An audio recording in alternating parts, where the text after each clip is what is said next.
kazapi in yon house pathian chu betak le din nak se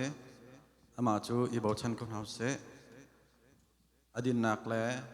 athap nak chu zungzal in mun i mai le chan zonga man zungzal ding mi kha ase kan o di lak kan thin long di lak in ama chu thang that kon house ti kha toi te chim kan du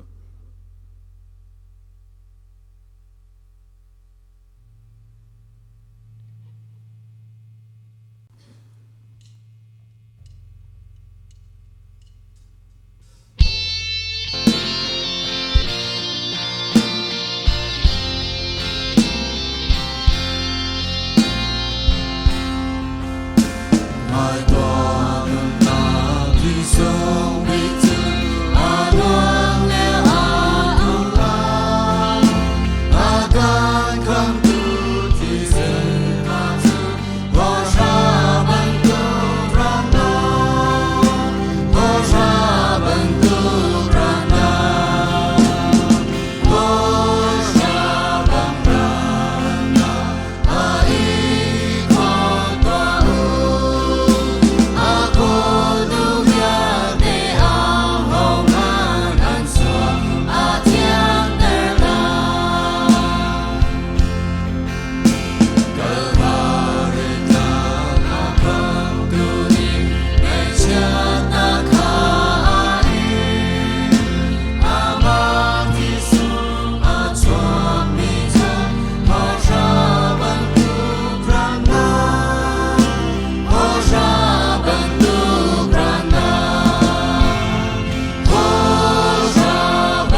min rem na chu bili akan botya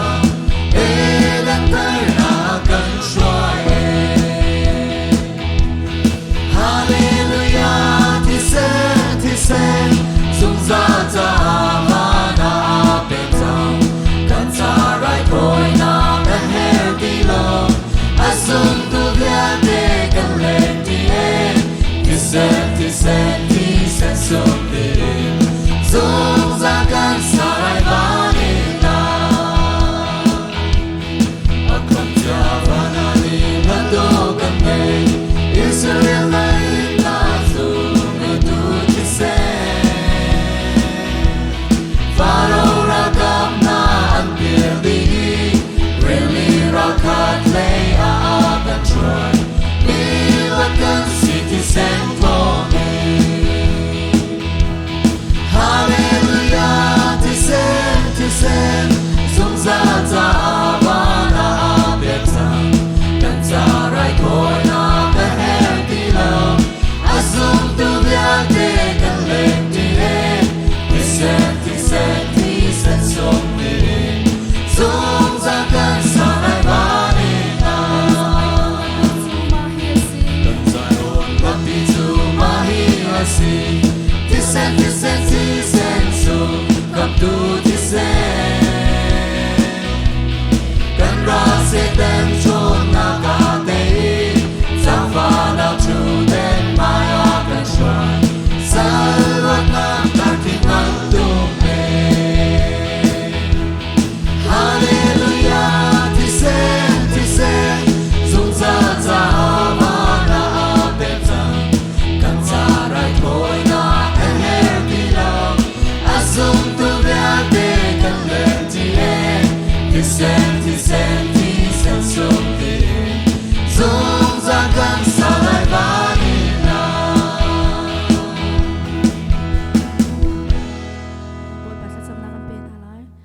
van sung khwa e